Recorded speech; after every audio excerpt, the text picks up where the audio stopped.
जय श्री कृष्णा।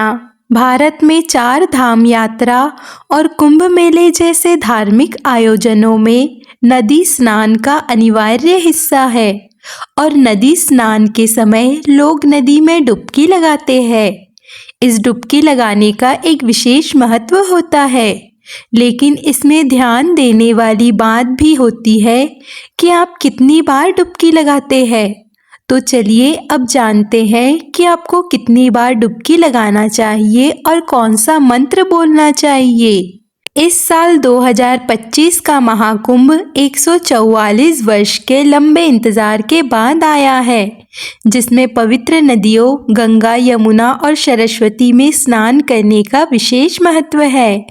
महाकुंभ में स्नान के दौरान डुबकी लगाने से व्यक्ति के पापों से मुक्ति और मोक्ष की प्राप्ति होती है। स्नान के लिए शुभ मुहूर्त का पालन करना चाहिए।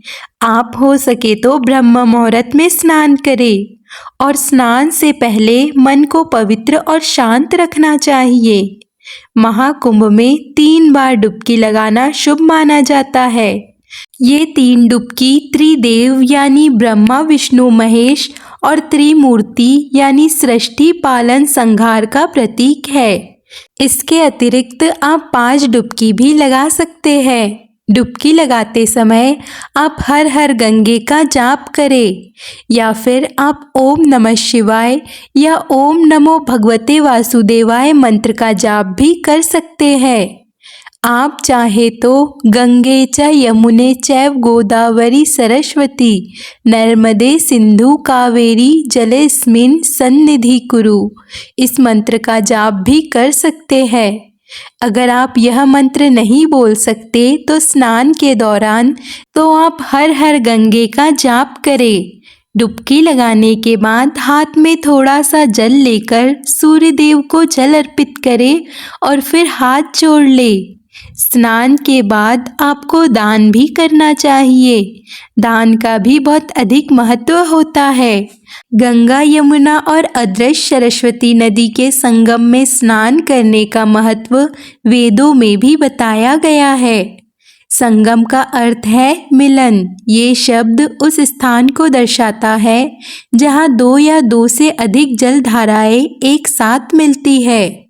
इस स्थान को अत्यंत शुभ और दिव्य कार्य के रूप में देखा जाता है। ब्रह्म पुराण के अनुसार संगम स्नान का फल अश्वमेघ यज्ञ के समान फलदायी कहा गया है। मत्स्य पुराण में कहा गया है कि 10,000 या उससे भी अधिक तीर्थों की यात्रा का जो पुण्य मिलता है, उतना ही माघ के महीने में संगम में स्नान से मिलता है। अग्नि पुराण के अनुसार प्रयागराज में प्रतिदिन स्नान का फल उतना ही है जितना कि प्रतिदिन करोड़ों गाय दान करने से मिलता है। पद्म पुराण में इस बात का उल्लेख मिलता है कि जो भी त्रिवेणी संगम पर नहाता है उसको मोक्ष की प्राप्ति होती है।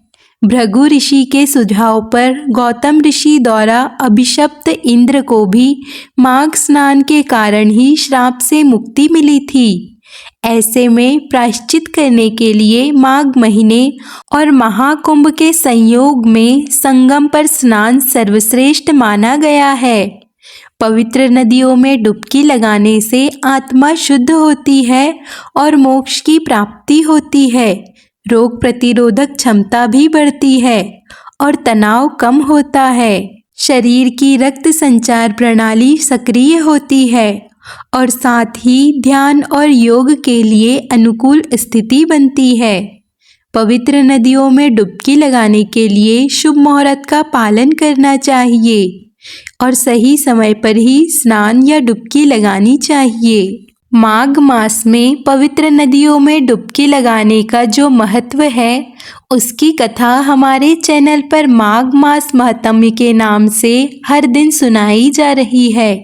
अगर आप त्रिवेणी संगम में स्नान के महत्व को समझना चाहते हैं तो हमारे चैनल पर सुनाए गए माघ मास महात्म्य को अवश्य सुनिए। आज के लिए बस इतना ही। अगर आपको आज की इन्फॉर्मेशन थोड़ी भी यूज़फुल लगे तो वीडियो को लाइक, कमेंट, शेयर ज़रूर कीजिए और अगर आपने अभी तक हमारे चैनल को सब्सक्राइब नहीं किया है तो चैनल को सब्सक्राइब भी कर लीजिए।